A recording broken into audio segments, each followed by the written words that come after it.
শিলিগুড়ি নিবাসী শ্রী মাখনলাল সরকার সবরই প্রতীক্ষার মতো দীর্ঘ প্রতীক্ষা।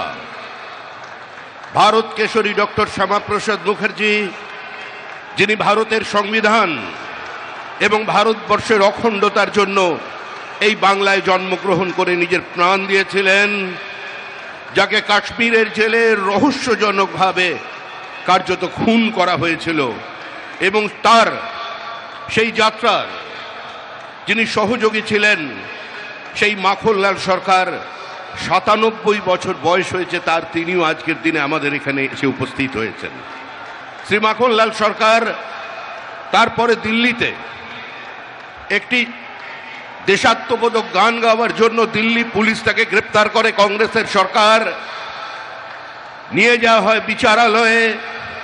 বিচারপতি বলেন তার উকিলের পরামর্শে যে ক্ষমা চান, আপনার মুক্তি দেব,